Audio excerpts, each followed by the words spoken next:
Senhoras e senhores, menininhos e menininhas, eu sou o Rafael Baltresca e esse aqui é mais um Balcast. Legal. Vamos lá, bom, boa tarde, bom dia, boa noite, boa madrugada. Pois é. A gente nunca sabe, Não né? sabe, né? Aqui tá boa noite, mas pode ser boa madrugada, sei lá. Vamos dar o quê então? Sei lá. Bom, Um bom pra todo mundo. um bom pra você. Eu sou o Rafael Baltresca, novamente com mais um Balcast.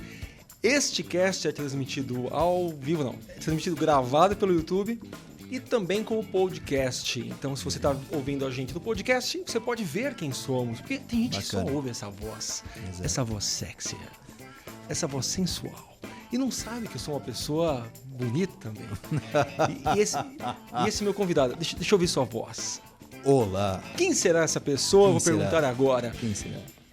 Rafa Kraisch, boa noite. Boa noite. Tudo bem? Tudo ótimo. Bom, estou muito feliz aqui de estar hoje com um amigo. Que bom. Eu também tô muito De feliz. Joinville. Você é nascido em Joinville, Rafa? Joinville, Santa Catarina, perto de Florianópolis. Nascido, criado, Nascido, criado, desenvolvido. Tudo. Em Joinville. fundido. Fundido. Feito. Feito lá mesmo, exatamente. E o Rafa é um cara que eu conheço há 1 ano e meio, mais ou menos? 2 anos? 2 anos quase. Uns 2 anos, né? A gente fez um curso de hipnose juntos. Tivemos uma sintonia legal durante o curso. Exato. Rolou uma carona depois do curso. Exato. E hoje o Rafa é meu amigo, meu brother, ele é meu colega de profissão, Legal. ele é hipnotista, ele é hipnólogo e um monte de outras coisas. Então, rapidinho, Rafa, num resumo, para quem tá ouvindo a gente, fala um pouquinho Beleza. quem é Rafael Kraisch. Então, meu nome é Rafael José Kraisch, mas hoje é mais fácil falar o Rafael Kraisch, dá mais sonoridade, o Kraisch, né? O pessoal diz, o Kraisch, o Forte. Kraisch, nome forte, alemão. Então, eu moro em Joinville, Santa Catarina, tenho 34 anos, tenho 3 filhos, casado, tenho 3 filhos, e já me apaixonei pelo ramo da hipnose desde o momento em que eu entendi o que era hipnose. Quando foi que você começou com a hipnose, Rafa? Eu comecei com a hipnose, olha, eu mais ou menos 10, 15 anos atrás, porque começou junto com a minha jornada de autoconhecimento. Fazia arte marcial, meditava, comecei a praticar yoga, comecei a perceber como era a mente dentro da meditação e eu comecei a estudar ali, mas sem querer, querendo. Vamos voltar então. Você fez que arte marcial? Eu fiz karatê. Karatê. Sou Você é faixa preta? Eu sou em faixa karatê. preta em karatê. Você é um perigo. Não sou mais. Já passou, já embarriguei tudo de novo. E o yoga, Rafa, quando que começou na tua vida? É muito louca essa história. Por quê? Quando eu comecei, o karatê a arte marcial era o meu sonho. Quando eu era criança, o meu sonho era fazer igual a Van Damme, dando porrada na árvore. Com 11 anos eu ficava chutando a árvore e me quebrava tudo. Aí minha irmã, com pena de mim, me colocou nas aulas de karatê. A sua irmã? A minha irmã mais velha. Você tinha quantos anos? Eu tinha 11 anos. Ah. Era apaixonado por arte marcial. Todo moleque ou vai pro judô, ou vai pro karatê. Eu não sei, eu não tinha nenhum amigo que fazia, mas eu via nos filmes, Van Damme na época, o Grande Dragão Branco. Pô, aí você falou Lembra isso. daquele filme? Aí Fantástico. você falou, você é um dragão. Você é um dragão branco, aí. É o que acontece, a minha irmã colocou nas aulas de arte marcial, mas na primeira aula de karatê, o professor ensinou a meditar. É sério? Isso as poucas pessoas fora, principalmente, desconhecem, é que o karatê é uma arte marcial japonesa, obviamente, mas o próprio nome karatê é um nome da tradição zen budista, mãos vazias, que é uma filosofia. Então a meditação zazen, que é aquela meditação do japonês sentado sobre os calcanhares e olhos fechados, olhos semicerrados, ela é intrínseca à tradição do karatê. E eu me apaixonei, porque eu pensei, uau, quanto mais eu medito, mais eu chuto melhor, mais eu golpeio melhor. Que barato, Rafa. Cara, eu tive essa percepção com menos de 12 anos de idade. Você aprendeu a meditar no karatê. No karatê. E foi uma paixão instantânea. Eu não conseguia parar de meditar. Eu duvido que se eu falar para 10 pessoas, quando você ouve karatê, que palavra vem à mente? Vamos falar chute, chute, grito. pancadaria, grito, né? Aquelas coisas, né? E aí, você tem contato ainda com o seu professor, não? Não, eu tive um contato recente, faz uns 6 meses com o professor, já porque eu parei de fazer karatê tem 12, 13 anos. Mas ele ficou sabendo pelo seu gosto a meditação. Isso, e aí foi o que acontece. Quanto mais eu estudava karatê, mais eu meditava. E quanto mais eu meditava, mais eu gostava da meditação e mais me apaixonava por ela. E aí isso me levou para os livros de autoconhecimento. Louise Hay, Joseph Murphy, Seiichi Noye, e eu comecei a querer estudar cada vez mais meditação. E aí isso me levou para o yoga. Quando eu fui para o yoga, a minha ênfase era aprender a meditar. E aí eu comecei a meditar cada vez mais. Teve um longo período que eu meditava 6, 7, 8 horas por dia. Como é que é? Um longo período, 6 a 8 horas por dia eu meditava. Por dia? Por dia. Não é possível. Adolescente, não tinha nada pra fazer. Além de dormir. Além de dormir, obviamente. Porque não conta, né? Além de dormir, obviamente. Mas adolescente, acordava 4 horas da manhã, meditava 3, 4 horas até ir pra escola, ia pra escola, voltava meio-dia. Ao invés de ficar jogando videogame e televisão, eu meditava. Eu passava, normalmente fazia 3 horas de manhã, 3 horas da tarde e mais 3 horas da noite quando dava tempo. Você tinha quantos anos com... Isso eu tinha 14, 15 anos. Não me vem à mente isso. Eu tô forçando aqui. Eu não consigo ver um adolescente de 15 anos meditando 6 horas por dia. E final de semana que não ia pra escola, às vezes eu passava mais tempo meditando. Por quê? O que você sentia na época? Era um estado muito bom? Que tem a ver com a auto-hipnose? Isso. Depois é uma pergunta até interessante de explicar isso. Muita gente me pergunta hipnose, meditação e tal. Mas assim, era um estado muito prazeroso. Extremamente prazeroso, onde eu me sentia muito bem. Descreve pra gente. Muita gente tá ouvindo a gente. E como a gente já falou hoje sobre isso na nossa live, né? Às vezes uma sementinha que a gente planta, nascem lindos frutos lá na frente. Eu tenho certeza que muita gente que vai ouvir a gente vai começar a pensar em meditação. Vale a pena. Então, essa pergunta é chave. O que sente uma pessoa que medita? Tenta descrever isso pra gente. Sabe quando você tá apaixonado e tudo fica lindo? É mais ou menos isso que uma pessoa que pratica uma meditação regularmente sente. É uma espécie de uma plenitude, um estado de... Plenitude é uma palavra muito forte. É uma espécie de...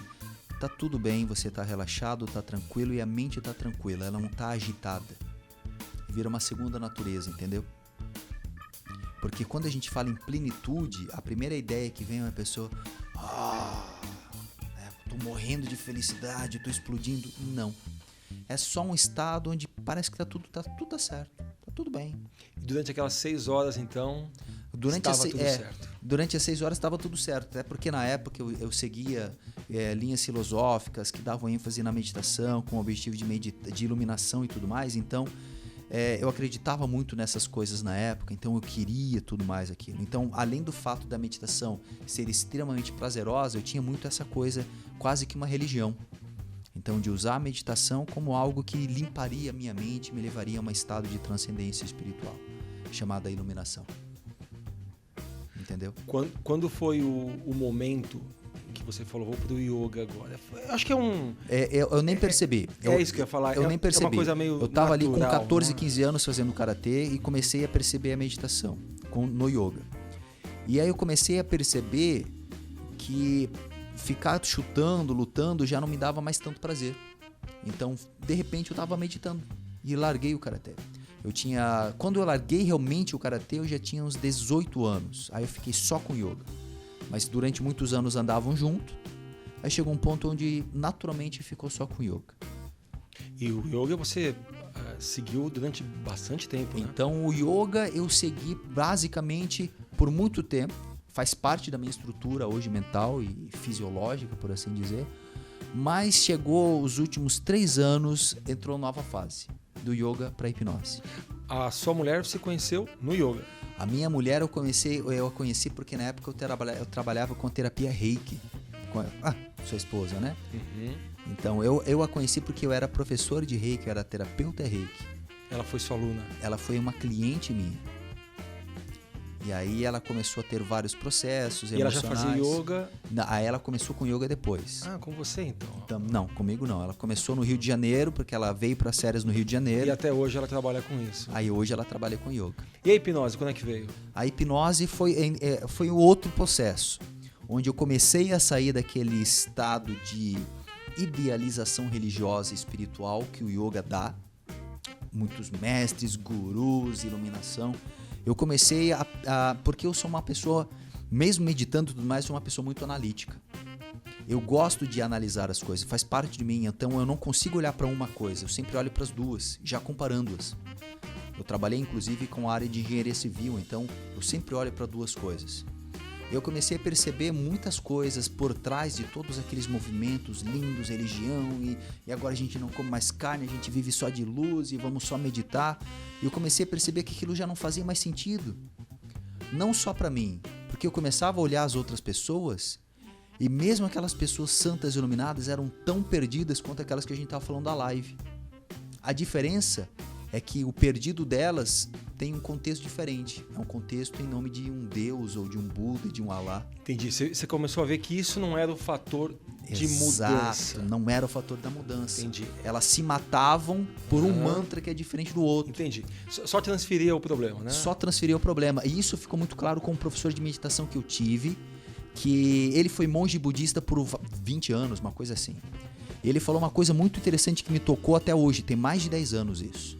Que ele dizia que a espiritualidade, não aquela que o cara vai ali, acende um incenso para curtir, mas aquela assim que se torna parte da tua rotina, uma necessidade, é na verdade você pegar todo o teu lixo, botar dentro de um baú, fechar ele, subir nele para alcançar uma luz.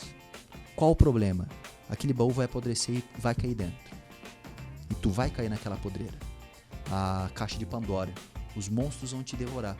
E aí eu comecei a perceber que muitos professores, líderes, gurus, era exatamente isso. De repente o guru, que era um monstro de tal, estava estuprando as discípulas. De repente o professor de yoga tal, passava a mão em todas as alunas durante a aula. Só que ninguém falava porque é santo. E aquilo começou a me perturbar. Eu estou no meio de pessoas que se consideram tão boas porque praticam isso, mas não são diferentes do cara que está ali no boteco bebendo. Entendi. Entendeu? Entendi. Eles estavam as mesmas más pessoas estavam em locais diferentes. E aí eu comecei a perceber o que está por trás disso. Será que é a vida passada? É o karma? É o chakra? O que está acontecendo? Claro que a gente não está generalizando, dizendo que todo mundo que pratica isso é mal ou bom, não é isso. Claro, não. Mas esse não era o fator de mudança. Não né? era o fator de mudança. O fator de mudança é essa, que a gente estava criando máscaras bonitas, o perfume francês para uma pessoa que não toma banho. Entendi. Entendeu? Entendi. Aí eu comecei a perceber o que está fedendo aqui por trás. Entendeu? Poxa, eu pratico, o que está acontecendo comigo? Por que o outro tem isso? Aí eu comecei a chegar na mente. Então, aquilo que era espiritual demais começou a se converter naquilo que a gente chama de a mente. O que está por trás dessa mente? Aí eu comecei a afundar na hipnose. Porque a hipnose ela faz parte do yoga, só que não usa esse nome de hipnose. Ela usa o nome de relaxamento, ela usa o nome de meditação, mas é tudo hipnose. Peraí. O papo tá bom, tá, Rafa? Tá ótimo. Mas tem mais. Semana que vem tem mais, Rafa. Rapidinho, Rafa. O teu site é www.nucleonickel.com.br. Isso aí. Lá as pessoas te acham. Lá as pessoas me acham. Bom, essa foi a primeira parte do meu papo com o Rafael Kraish. Semana que vem tem mais aqui no Balcast, certo? Nos vemos então. Até semana que vem.